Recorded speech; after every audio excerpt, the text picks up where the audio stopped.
Welcome to BitSquad Crypto. My name is Ben. Rocking my XRP Army shirt today. You can't really see it.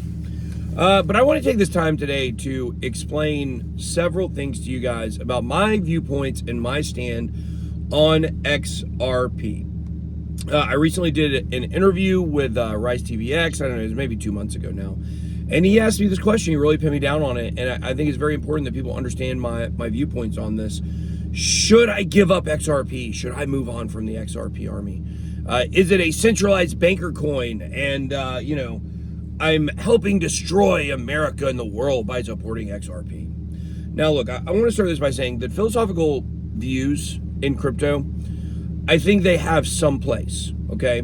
I do think when it comes to making a decision between one coin or another, if the philosophy, this is why we ultimately got out of Solana and FTT in the beginning. I realized the philosophy of those companies were terrible. We had to get out, and luckily we got out months ahead of time, and we're able to, avoid some big losses. We looked at VeChain. I didn't like their, the Chinese backing of VeChain. They've since opened up some office around the world for the VeChain Foundation, and they're kind of moving away from some of this, so we might come back to the coin. But that was another reason why we got out of VeChain. The reason why we got out of VeChain, it was that, but we were trying to decide on the 20th coin in our portfolio. So we had 2 or 3 coins that we were trying to decide between, and we used that as kind of the tiebreaker, I guess, if you will. So I do think philosophy is important, but I don't think it should guide every single decision unless it's something you feel really strongly about. Then in that case, it could be a good factor. Now, here's the 2 main arguments that people use against XRP. And when they're trying to tell me why I should get out of it, okay? So number 1, it's a centralized banker coin, right? And number 2, they're partnered with the WEF. And I think it's really important to understand because we're very anti-WEF for sure. But when it comes to the centralized banker coin, okay, number 1, it's not centralized. There's a centralized company behind it. If you look at the amount of nodes that they own 6 out of 155, the company does. Yes, back in 2018, Brad Garlinghouse admitted that they were selling XRP, maybe it was 2019. They were selling XRP to keep the company afloat, and that probably affected the price of the downside. But it was in a bear market. So in reality, you could make the argument that that was good for holders ultimately, or for onboarding new users. Now, I'm not going to make that argument. I'm just saying you could make that argument, okay? I don't like it when coins go down. I only like it when they go up. So how much XRP do they own? Well, I don't have that exact number in front of me. Maybe I should have done that research. But they own a lot. The company owns a lot of XRP. There's no question about it. They have to for their on-demand liquidity and what they're planning to do with the coin. So I don't think it's really fair to criticize them for holding a lot of their coin when they're still in the process of onboarding more banks to use RippleNet and ODL, which has to in the future be settled in XRP, meaning they're going to get a lot of XRP back at certain points. So that's kind of the centralized argument. And remember, everything in crypto is a continuum. Nothing is a 100% centralized or decentralized. Vitalik used to agree with that until he attacked XRP the other day, which made no sense. Vitalik, boo, don't like that. And the other thing is, in this argument of the banker coin, as they say, a lot of the Bitcoin maximalists, they want the system to change today. They want it changed yesterday. Guys, that's not happening. Bitcoin's not becoming the world reserve currency tomorrow. It's going to be a long time before that occurs.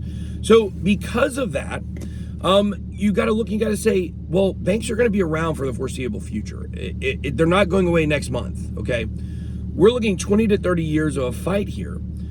All the XRP is trying to do, they're not trying to give banks more control. They're trying to make them more efficient. And I don't really understand the argument of what the problem is there. Why do you care if banks are more efficient at sending money, okay? Because if they're more efficient at sending money, then that makes the entire economy run faster. It's an upgrade to the processes that a bank uses. It is a network, we talk about this a lot. It's a network of value, not a network of information. That's what SWIFT is. It's inevitable that XRP replaces SWIFT. There's no doubt about it. And people really undersell the technology that XRP has, not with the coin, but with the kind of point of sale system, if you will, that will go onto banks that will allow them to use RippleNet and ODL. Banks don't make a lot of changes. I don't know if you guys have noticed that. The way you go and send it to a teller, it's basically the same that it's always been. They don't make changes. So there you go. I don't think it's a centralized banker coin. Number two, it's partnered with the WEF. Well, FTX was partnered with the WEF. We see how that worked out for them. The WEF scrubbed any mention of FTX from anything they had ever done. And I believe Brad Garlinghouse, who I love Brad Garlinghouse, I will say nothing but good things about him. He may have some role at the WEF, whatever the case may be. Now, this is the question I would pose to you. It's the same question I posed to Rise. If the WEF came to me and said, would you like a position here at the WEF? I'm going to say yes. I'm going to say yeah. I'm going to infiltrate it from the inside. That's what I want to do. And we know the beliefs that Brad Garlinghouse has about decentralization. And just because someone is associated there, I don't think that inherently makes them evil. I think that could be a mistake that we're making. There may be some people that leak information. Who do you think records these little clips that Klaus, says and distributes them everywhere? There's some people in there that are probably good people. And for me to take a swing at Brad Garlinghouse over this, I don't think it's the right thing to do at this point.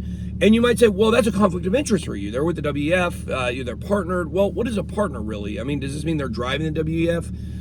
Is this a paid partnership? There's a lot of the big bankers that are in there that obviously are probably going to be working with Ripple. So from that standpoint, it might just be a strict business move. Now, here's what I'll say.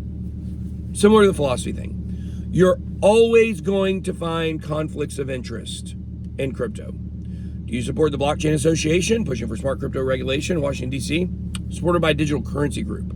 Digital Currency Group, associated with Genesis Trading, associated with Barry Silbert and Grayscale. Well, guess who gave them all their money? The CCP, Li Ka-shing, Hong Kong Tycoon. Guess what? He's involved. CCP for sure. Like, go look at it. He bought 25% of Vancouver for the CCP back in the early 90s.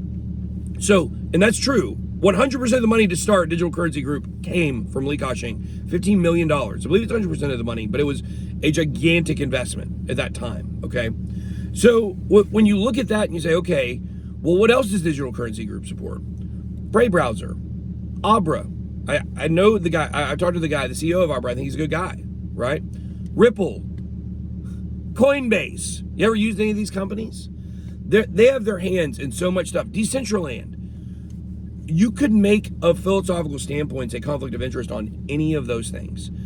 My thing is, when I'm going to make, if you notice what I said about VeChain when I brought up that philosophical difference, I said, this is enough for me to stay out of it forever, but right now I'm not going to support it. FTT and Solana, we said we would never support again. We said that before the insolvency even. Because what Sam was doing was that evil, and we were helping him by buying that coin. So, and everybody sees that now. So my point is this. You're going to find conflicts of interest in crypto everywhere you go, okay? Look at everything Binance is invested in. Look at everything Andreessen Horowitz is invested in. BlackRock, USD. Do you use USDC? BlackRock, Goldman Sachs, Circle, Coinbase. Then we get into the DCG again because Coinbase, right? So when you're going to make one of these standpoints on a conflict of interest, you better make sure you have all your facts straight. You better make sure that you have all your facts straight, and you better be sure that this is something that you're willing to stand on and not go back on. And so for me at this point with Ripple, that's not where I'm at. Now, the number one reason why I support Ripple and XRP, I would say, is because of the community. I love the community. We got involved in this community because of the SEC. The enemy in Miami was my friend, right? I didn't like XRP. I didn't like the Ripple community. And then we galvanized together against Gary Gensler. And, I've helped push the ETHgate narrative forward. Obviously, I didn't discover it. Give credit to Digital Asset Investor and, I can't remember the name of the other guy who did it, who were the really ones pushing that narrative. But congrats to them for uncovering all that and pushing that forward. But what I would say is, galvanizing against the SEC has been great for me. It's been something that's really helped me dig in and to understand the corruption that exists in America when it comes to our regulating bodies. And I think it's something that, can't really be understated. So I love the community. I love the XRP army. Shut up. I know I got an underinflated tire. I love the XRP army with everything I've got. I think there was a lot of questions about me coming over to the XRP army at first from the community, thinking that, oh, he's just doing this for clicks or blah, blah, blah, blah, blah. You know, this is a trend. No. I'm in the XRP army. And of course, I call myself the Supreme Master and Commander. That's tongue-in-cheek, guys. That's a joke, obviously. But I do have a big platform, and, you know, I certainly do love the community, and I want them all to be super successful. I hate the SEC. I want them all to fail. I want Gary Gensler out. You know, they've been very helpful in spreading that message as well. So those are my thoughts on XRP. That is why I have chosen to be in the XRP army. That's why I don't see problems with these two issues everybody brings up at this point, right?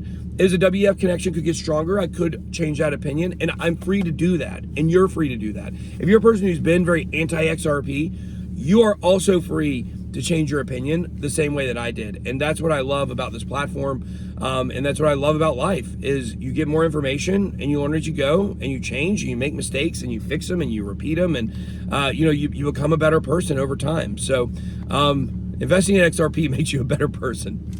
That's official life advice. That's all I got. Be blessed. Big boy out.